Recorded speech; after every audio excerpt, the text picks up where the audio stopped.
discutido com os sindicatos. Já está connosco a Cristina Mota, da Missão à Escola Pública. Muito bom dia. Obrigada pela sua disponibilidade. Faltam aqui quase 2 meses. Quando olha para este plano, parece-lhe capaz de garantir que o próximo ano letivo vai começar de forma diferente? Bom dia, Mónica. Agradeço o convite. Não. De facto, entendemos que este plano é insuficiente para dar resposta às exigências que nós já consideramos para o início do próximo ano letivo. Chama a atenção que muitas das medidas que estão previstas neste plano e no que diz respeito, por exemplo, aos professores aposentados regressarem à profissão, só estão previstas para alguns agrupamentos, cerca de 160. Ora, nós temos 800 agrupamentos. Estes 163 foram aqueles onde se registrou no ano passado um déficit de professores e onde foi mais difícil colmatar, portanto, esta deficiência. No entanto, entendemos que este ano poderá acontecer noutros e, tendo estas medidas apenas aplicação nestes agrupamentos, consideramos que são insuficientes. Alertamos ainda que, no que diz respeito a algumas medidas, era muito importante que elas se alargassem a todo o território, nomeadamente, por exemplo, a questão de se alargar de 3 meses para 1 ano, no que diz respeito às baixas de longa duração. Os professores, por enquanto, são colocados durante 3 meses. Está previsto passar para ser para 1 ano, mas apenas nas tais escolas. Portanto, tínhamos aqui uma medida que era bastante interessante hoje ser discutida nestas reuniões que estão a ter lugar e passar para ter lugar em todas as escolas. Também outras medidas que não estão previstas e que os sindicatos poderão levar hoje à mesa de negociações, até porque vimos há pouco Pedro Barreiros a referir outras medidas que não estão no plano, como, por exemplo, as ajudas de custo que, ainda que estejam presentes no programa do Governo, estão previstas em sede IRS e apenas para alojamento. Nós entendemos que no início de setembro deveriam estar previstas ajudas de custo, quer para alojamento, quer para deslocação, de modo a, então, incentivarmos mais professores a aceitarem estes horários. Também a profissionalização em serviço era uma das questões que poderia ser hoje debatida e estar presente no próximo ano. Nós temos milhares de professores que todos os anos estão a desempenhar funções com formação própria, não são profissionalizados, não podem concorrer ao concurso que agora está a decorrer e que era uma medida que garantia mais professores no próximo ano letivo. Pelo que diz Cristina, de facto aqui há muitas medidas que consideram importantes e que deviam constar num plano mais alargado, que incluísse todas as escolas e não aquelas que foram identificadas como as com maiores problemas, mas uma das medidas que está contemplada tem a ver precisamente com o aumento da carga letiva. Até que ponto é que professores que se queixam de estarem cansados, de não terem mãos a medir para tanto trabalho, quer letivo, quer burocrático, até que ponto é que estes professores, estes profissionais, podem estar receptivos a medidas como esta?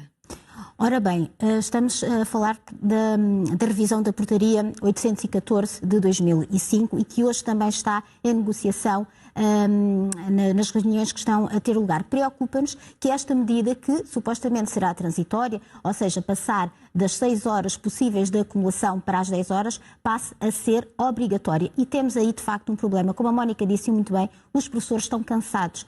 É uma profissão de desgaste que já deveria ter esta consideração e realmente atribuir aqui um maior número de horas a estes professores poderá, de facto, ser um problema. Acreditamos, até porque o panorama económico do país neste momento não é de facto satisfatório. Temos, por exemplo, notícias de ontem em como as taxas Euribor aumentaram mais uma vez. Temos aqui também uma questão que poderá ser vista e alguns professores que também não têm vencimentos por aí além, e ontem o Ministro da Educação em entrevista referiu isso mesmo. Poderemos ter aqui algumas questões, sim, no que diz respeito a horas extraordinárias que podem aqui colmatar, mas era importante estas horas extraordinárias serem consideradas de uma outra forma do que aquela que está a ter lugar. Nós lembramos que no ano letivo que terminou havia no segundo período, professores que estavam a desempenhar horas extra e que ainda não tinham o vencimento desse tempo trabalhado. Também era importante, e hoje poderia-se rever isso, além de se aumentar o número de horas, ver como é que estas horas extraordinárias poderiam ser contabilizadas, por exemplo, no que diz respeito aos descontos sobre elas. Lembramos que, ao contrário de outras carreiras, como por exemplo a dos médicos, as horas extraordinárias aos professores têm exatamente o mesmo valor que uma hora normal. Portanto, entendemos que, ainda que seja uma medida que agora está a ser colocada, não irá certamente salvaguardar todas as lacunas que têm lugar. E Teremos de verificar se há disponibilidade, de facto, do Ministério da Educação para acolher todas essas medidas que os sindicatos hoje levarem para estas primeiras reuniões. De qualquer das formas, queria ainda perguntar-lhe se compreende aquilo que tem sido dito pelo atual Ministro da Educação. Tem levantado muitas dúvidas, até a criticar a atuação e programas levados a cabo pelo anterior Governo. Queria perguntar-lhe se partilha também dessa preocupação ou pelo contrário. Ora, no que diz respeito ao concurso, que está agora a decorrer e que tem sido contestado de alguma forma pelo Dr. Fernando Alexandre, e já agora gostaria de referir que a postura do Dr. Fernando Alexandre é muito diferente da postura do Ministro anterior, o Dr.